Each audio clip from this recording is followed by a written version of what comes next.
చాలామందిని నిద్రాహారాలు లేకుండా ఇబ్బంది పెట్టేటువంటి సమస్యల్లో అతి ముఖ్యమైన ఆరోగ్య సమస్య ఎసిడిటీ. ఒకవేళ ఈ ఎసిడిటీ సమస్య మిమ్మల్ని ఇబ్బంది పెడుతూ ఉంటే ఏం చేయాలి? చక్కని అద్భుతమైన వెంటనే ఫలితాన్ని ఇచ్చేటటువంటి ఇంటి వైద్యాలు ఉన్నాయి. వీటిని ఈ వీడియోలో మనం తెలుసుకుందాం.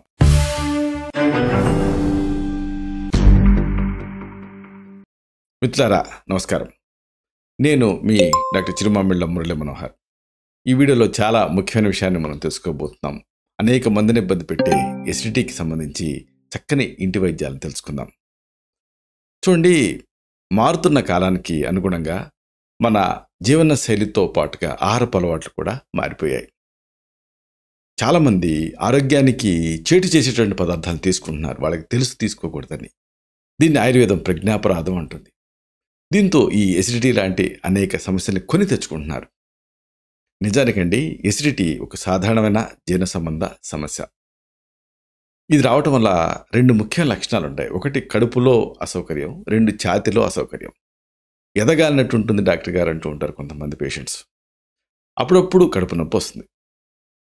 ఇది ఇంటర్న్ అజీర్ణానికి కారణం అవుతుంది, ఇండైజెషన్. కారణాల విషయానికి కనుక వస్తే ఎప్పుడు కూడా ఒక సమస్యను తగ్గించుకోవాలంటే కారణాలను కనిపెట్టి సరిదిద్దుకోవాలి. మోతాదుకి మించి తినడం ఒక కారణం, అధ్యసనం ఉంటుంది ఆయుర్వేదం దీన్ని. అలాగే కొవ్వు పదార్థాలను ఎక్కువగా తీసుకోవడం కూడా ఎసిడిటీకి ఒక కారణం. కారం ఎక్కువ ఉన్నవి తినడం కూడా ఒక ముఖ్యమైన కారణమే. ఇవన్నీ ఒక ఎత్తు అయితే మానసిక ఒత్తిడి ఒక కారణం. దీనివల్ల యాసిడ్స్ ఎక్కువగా రిలీజ్ అవుతూ ఉంటాయి. ఇక స్మోకింగు, ఆల్కహాలు అతి ముఖ్యమైన కారణాలు యంగ్స్టర్స్లో ఎసిడిటీ రావటానికి. అయితే దీనికి విరుగుడుగా చేస్తే ఎసిడిటీని కంట్రోల్ చేసుకోవచ్చు. ప్రధానంగా మన లైఫ్ స్టైల్లో మాడిఫికేషన్స్ చేసుకోవాలి. అంటే తక్కువ తినాలి, అలాగే హాని కలిగించే ఆహార పదార్థాల నుంచి దూరంగా ఉండాలి. ఇంకా సరైన టైంకి, కరెక్ట్ టైంకి స్కూల్ పిల్లలు ఆ లంచ్ అవర్లో బెల్లు కొట్టినప్పుడు ఎలా అయితే లంచ్ చేస్తారో అలాగా కరెక్ట్ టైంకి భోజనం చేయాలి. అన్నిటికీ మించి ఒత్తిడికి గురి కాకుండా ఉండాలి. అప్పుడు ఎసిడిటీ వచ్చే అవకాశాలు తగ్గుతాయి. దీంతోపాటు మన వంటింట్లో ఉండేటువంటి కొన్ని పదార్థాలతోటి ఎసిడిటీని మీరు తగ్గించుకోవచ్చు. ఇవి సహజ పదార్థాలు కాబట్టి ఎలాంటి సైడ్ ఎఫెక్ట్స్ ఉండవు. ఈ 7 న్యాచురల్ వండర్స్ అంటారు వీటిని. ఇలాంటి ఈ రెమెడీస్ని వరుసగా తెలుసుకుందాం. ముందుగా మనం చెప్పుకోవాల్సింది అల్లం గురించి. అల్లం మన వంటింట్లో అందరికీ అందుబాటులో ఉంటుంది. దీంట్లో యాంటీ ఇన్ఫ్లమేటరీ లక్షణాలు ఉంటాయి.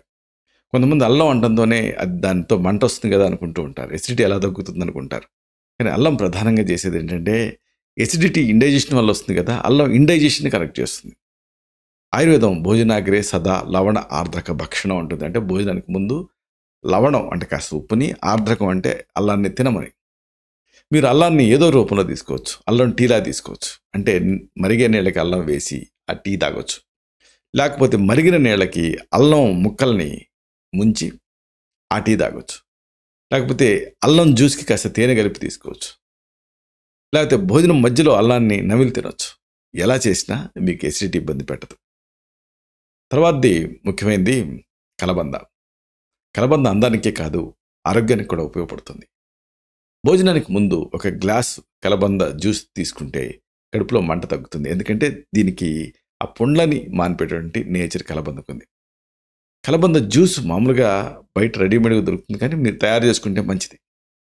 అంటే కలబంద ముదురు ఆకుని తీసుకొని దాన్ని మధ్యకి చీల్చి దాంట్లో ఉండేటువంటి గుజ్జంతా చెంచాతో గీరి దాన్ని బాగా గిలకొట్టి కాస్త నీళ్ళతో డైల్యూట్ చేసి తాగేయచ్చు. దీంతో మంచి రిలీఫ్ ఉంటుంది. ఇక మూడోది యాపిల్ సైడర్ వెనిగర్.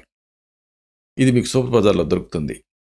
ఒక గ్లాస్ నీళ్ళకి 1 లేదా 2 టేబుల్ స్పూన్ల యాపిల్ సైడర్ వెనిగర్ని మిక్స్ చేయండి. దీన్ని భోజనానికి ముందు తాగితే ఎసిడిటీ బాధ తగ్గుతుంది. యాపిల్ సైడర్ వెనిగర్ కడుపులో ఉన్నటువంటి యాసిడ్స్ని తటస్థం చేసి ఎసిడిటీ నుంచి రిలీఫ్ని ఇస్తుంది.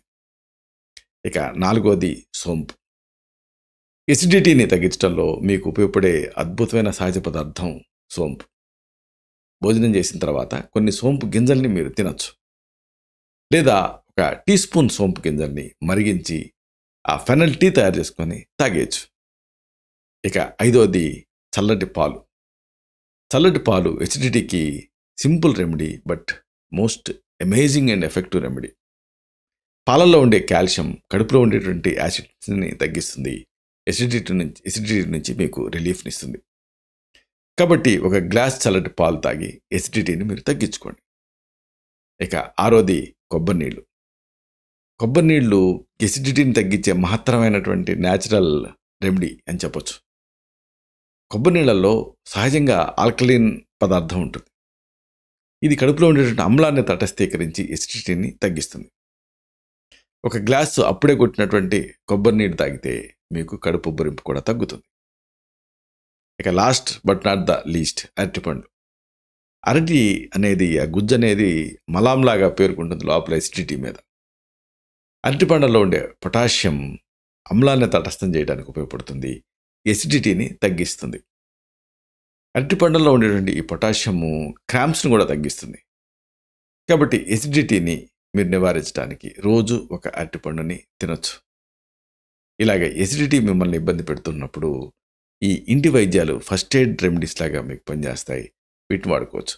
అయినప్పటికీ ఈ సమస్య ఇబ్బంది పెడుతూ ఉంటే దీనికి దారితీసే ఇతర కారణాలు, ఉదాహరణకు గాల్ స్టోన్సా, లేకపోతే ఏమైనా అల్సర్ ఉందా, ఇలాంటివన్నీ చూసి దాన్ని బట్టి మీకు మెడిసిన్స్ని ప్రిస్క్రైబ్ చేయాల్సి ఉంటుంది.